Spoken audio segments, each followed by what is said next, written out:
네, 강프로입니다. 자, 대한전선 봅니다. 자, 오늘 5% 정도 상승하고 있는 그런 상황인데 여기서 그걸 보셔야 됩니다. 여기 5월 20일을 기점으로 해서 쭉 떨어졌잖아요. 그리고 나서 62평도 이탈하는 그런 상황이 나왔는데 걱정을 하시는 분들이 많았을 겁니다. 근데 여지없이 반등이 나오죠. 정배열을 유지하고 있기 때문이기도 하지만 전체적으로 이쪽 구간에서 다른 종목이랑 연계시켜서 봐야 되는 그런 부분이 필요해요. 예를 들어서 HD 현대 일렉트릭, 그리고 일진전기, 그리고 재룡전기, 이쪽입니다. 뭐 더 종목군들이 더 있긴 하지만 너무 많아질 수 있으니까 제가 딱 요 정도로만 추려가지고 이야기를 드릴게요. 각 테마에는 대장주가 있어요. 근데 그 대장주가 지금 이쪽 전력 설비 관련주 쪽에서는 대한전선은 지금은 아닙니다. 그런데 대한전선이 움직이기 위한 조건은 대장주들의 움직임이 지속적으로 유지되느냐, 그리고 대장주들의 실적들이 지속적으로 우상향하느냐, 그런 부분입니다. 그러면 대한전선의 실적도 당연히 좋아질 수밖에 없는 그런 구조를 갖추고 있기 때문에 우리가 이렇게 올라가는 부분을 확인하고 매매했을 때 수익이 발생한다. 근데 이쪽에서 올라가는, 즉 상승하는 부분을 우리가 보기 위해서는 관련주들의 움직임을 보라는 겁니다. 일반적으로 짝짓기 매매라고 하죠. 각 테마에서 뭐 강세 보이는 뭐 대장주가 있으면 뭐 후발주를 매수한다거나 그런 부분인데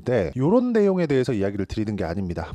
장기 테마가 형성하는 그런 부분들이 있어요. 장기 테마가 형성하는 건 실적으로 연결될 수 있는 부분들이 있느냐, 그리고 실제로 그런 모멘텀이 미국 시장이랑 또는 선진국 시장이랑 연계되어 있는 부분이 있느냐, 이런 부분이 중요한데 지금 전기 부족 사태가 나오고 있는, 즉 변압기 수요가 어마어마하게 지금 필요로 하고 있는 미국 시장의 상황을 본다면 우리는 전기 설비 관련주, 전력 설비 관련주들은 계속해서 봐야 될 수밖에 없고 그 구간에 맞춰서 우리가 어떤 식으로 타점을 잡고 가격을 봐야 되는지 그 내용이 정말 중요합니다. 그리고 그 내용에 대한 부분을 가격으로 이해가 가능하다. 왜? 주식시장을 먼저 반영하니까. 자, 실전에서 어떻게 매매를 하고 있는지 그 내용을 보시면 실제 대한전선의 상황을 보면 제가 여기 5월 달에 매매한 경우 쭉 보시면 25% 정도의 수익을 만들었죠. 그리고 최근에 제가 아까 전에 보여드렸었던 재룡전기 같은 경우에도 어떻습니까? 올라가는 구간에서 계속해서 매매를 이어가고 4% 수익을 만들어냈는데도 불구하고 또 매수를 하죠. 지금도 거의 한 10% 가까운 수익 구간에 있습니다. 이거 말고도요, 전력 설비 관련주들을 보면 예를 들어서 재룡산업 한번 보시죠. 재룡산업 같은 경우에도 제가 팔고 올라가긴 하지만 제가 매도한 구간을 보면 16%, 그리고 5월 달에도 여기 한 35% 정도의 수익 구간을 만들어냈다. 그리고 이 부분에 대한 내용을 제가 여기 소통방에서 공유를 해드리고 있습니다. 자, 실제 여기 재룡산업 같은 경우에도 재룡산업이라고 검색을 해보면 자, 이런 식으로 제가 매수를 해야 된다고 이야기를 다 드리고 있고, 어떤 식으로 매수를 해야 된다고 이야기를 드리고 있느냐, 주식시장은 미래가치를 가격이 먼저 반영하기 때문에 올라가는 부분을 확인하고 매매를 하자. 예를 들어서 지금 생각나는 게 뭐 태성이나 그런 종목을 보더라도 여기 6월달 들어서 나온 상황 50% 정도의 수익 구간을 언제 샀어요?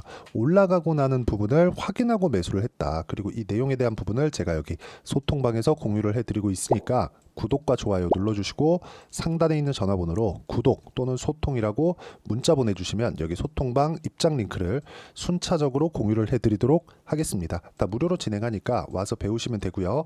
구독자분들과 함께 10억 만들기 프로젝트를 진행하고 있습니다. 어떤 식으로 공략을 하고 매매를 해야 되는지 그 내용에 대해서 제가 이야기를 드리고 있는 거고요. 그리고 이 내용에 맞춰서 우리가 대한전선을 다시 보면 제가 매수하는 구간을 보시면 됩니다. 다 확인하고 매수를 했다는 점, 이게 가장 중요해요. 그리고 이렇게 확인하는 과정에서 아까 전에 보여드렸었던 내용처럼 관련주들의 움직임이 지속적으로 나오고 있느냐, 그런 부분이 굉장히 중요합니다. 그리고 관련주들의 움직임, 그쵸? 어느 정도까지 올라오면 실적을 확인하는 과정도 필요한데 실제 여기 재룡전기의 실적을 한번 보면 굉장히 가파르게 실적 증가가 나오고 있다는 점이 중요하죠.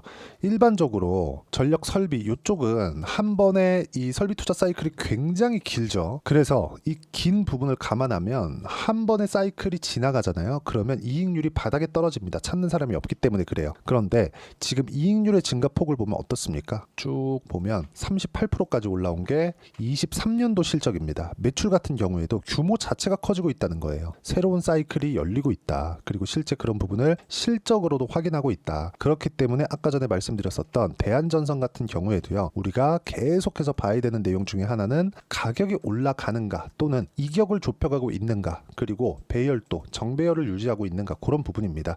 약간 아슬아슬했지만 정배열 구간을 만들고 유지하고 있다는 것만 보더라도 시세가 유지되고 있다고 보시면 되고, 이 구간에 맞춰서 우리가 봐야 되는 부분은 철저하게 가격적인 부분, 그리고 관련주들의 움직임이 지속 가능한 상황이 진행되는가, 그 내용에 대해서 체크를 해야 되고요. 이런 체크하는 부분에 대해서는 아까 전에 말씀드렸었던 대로 제가 소통방에서 모두 함께 공유를 해드리고 있으니까 와서 배우시면 되고요. 그리고 무엇보다 중요한 건 이런 식의 매매를 내가 어떻게 이어가야 되느냐, 그쵸? 매매 전략에 대한 부분, 이론적인 부분에 대해서 알아야겠죠. 그 부분에 대한 내용도 여기 대한전선의 단기 보유 전략, 그리고 최근에 62평도 이탈을 하고 상당히 변동성이 큰 구간에 들어왔기 때문에 대한전선의 단기 보유 전략을 활용한 실시간 타점을 제가 문자로 공유를 해드리도록 할 테니까 상단에 있는 전화번호로 대한전선이라고 문자 보내주시면 제가 단기 보유 전략과 실시간 타점을 문자로 공유를 해드리도록 하겠습니다. 어떤 식으로 매매를 해야 되는지 그 내용에 대해서 제가 이야기를 드린 거고, 다시 한번 말씀드리지만 가격 외적인 다른 부분은요, 우리가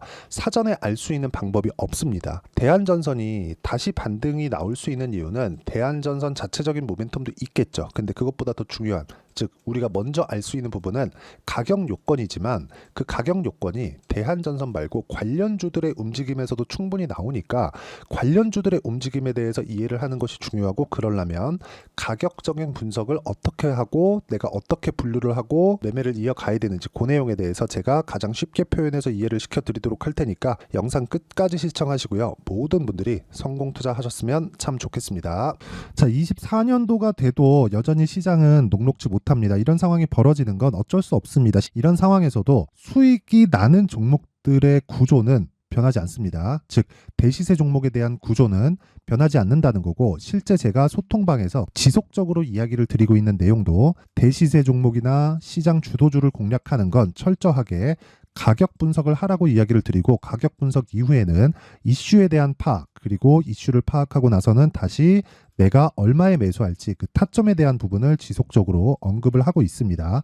자, 근데 생각해 보세요. 시장이 굉장히 어려웠습니다. 어려운 상황에서의 어떤 종목들이 강했냐 보면 반도체와 그리고 바이오입니다. 자, 실제 여기 보면요, HLB에 제가 실제 매매한 내용을 띄워놓고 보여드리고 있는데, 1월 22일부터 매매를 시작해서 4일 동안 31%의 수익 마감이 됐고요. 그리고 여전히 신고가 종목입니다. 자, 그리고 그 다음 어보브 반도체, 이름을 보시다시피 반도체 종목이죠. 그리고 AI 반도체는 지속적으로 강세를 보이고 있습니다. 이 종목도 신고가를 먼저 달성한 이후에 제가 21%의 단기간에 21%의 큰 수익을 내고 마감이 됐습니다. 다시 재공략을 준비하고 있고, 이런 부분은 소통방에서 다 공유를 해드립니다. 자, 그리고 코세스, 자, 코세스 같은 종목도 당연히 그쵸, 신고가 종목이고요. 그리고 반도체 종목입니다. 이 종목도 영업일 기준에서 이틀 동안 대략 한 15%의 수익 마감이 됐습니다. 내용을 한번 보시면 어떻습니까? HLB를 포함해서 뭐 30%, 20%, 뭐 15% 이런 식의 수익이 지속적으로 발생하고 있는데, 이 세 종목 모두 다 신고가 종목이고 1월 달에 시장이 약세를 보이고 있는 구간에서도 강했었던 그런 종목입니다. 특징점이 하나 있는데, 그 이슈에 앞서서 가격이 먼저 반영했다는 거죠. 그렇게 제가 가격을 먼저 보고 이슈에 대해서 파악하는 이유는 결과적으로는 큰 시세를 먹기 위한 사전 준비 작업입니다. 실제로 큰 시세를 먹기 위해서 사전 준비 작업을 했을 때 여기 레인보우 로보틱스 127%, 그리고 ISC 98%, 그리고 한미반도체 97%의 큰 수익을 내는 상황을 만들 수 있습니다. 어떤 식으로 소통방에서 진행됐는지, 그쵸? 그 상황을 제가 이야기를 드린 건데, 이런 상황도요, 당연히 신고가를 공략했을 때 가능한 겁니다. 자, 그러면 이번에도 마찬가지입니다. 그쵸? 정부 주도의 코리아 디스카운트 해소 방안이 2월 달에 발표를 하고요. 그리고 2월 달에 발표된 내용을 토대로 주가가 움직이는 게 아니라 이미 움직인 내용이 있죠. 실제 이 내용은 크게 중요한 게 아니라는 겁니다. 실제 움직인 내용을 보면, 자, 기아차입니다. 실제로 12월 달에 신고가를 만들어 놓고 정부에서 입김을 불어 넣으니까 순식간에 기아차를 포함해서 현대차 같은 거대 기업들의 주가가 2주도 채 되지 않아서 40% 정도의 큰 시세를 냅니다. 자, 그러면 우리는 어떤 종목을 봐야 될까요? 이슈를 파악해야 되는 것도 맞지만 철저하게 가격에 맞춰서 매매를 해야 되는 게 당연히 중요합니다. 정부가 주도하는 정책 방향이 있겠죠. 그 방향에 맞춰서 우리가 종목을 찾을 필요가 있다. 자, 그러면 답이 나왔습니다. 정부가 주도하는 방향에 맞춰서 제2의 기아차를 찾는 게 지금은 중요하다. 근데 정부 정책의 방향에 맞게 가자. 그랬을 때 앞서서 제가 보여드렸었던 내용인 여기 레인보우 로보틱스 127% 그리고 ISC 98% 그리고 한미반도체 97%와 같은 수익을 낼 수 있습니다. 물론 시간에 대한 부분은 최소 2주의 시간이 필요하고요. 그리고 최장 3개월 안에 끝내야 됩니다. 자, 기아차의 시세를 보셨던 것과 같이 2월 달에 정부 정책의 방향이 결정되고요. 바로 3월 달이면 시행입니다. 자, 그러면 우리는 거기에 맞춰서 당연히 종목을 찾아야 되고 제가 제2의 기아차를 찾아놨습니다. 제가 아까 전에 소통방에서 이야기를 드렸었던 내용 다 공개를 해드렸는데 그 내용처럼 종목만 받고 싶다 하시는 분들은요. 상단에 있는 제 전화번호로 대시세, 자, 대시세라고 문자를 보내주시면 정부 정책의 방향에 맞는 종목을 모든 분들에게 무료로 공개를 해드리도록 하겠습니다. 자, 제가 원하는 건 채널 성장이 목적입니다. 자, 그래서 구독과 좋아요 꼭 좀 부탁드리고요. 모든 분들이 정부 정책에 맞는 방향으로 매매를 이어가서 큰 수익 보셨으면 좋겠습니다.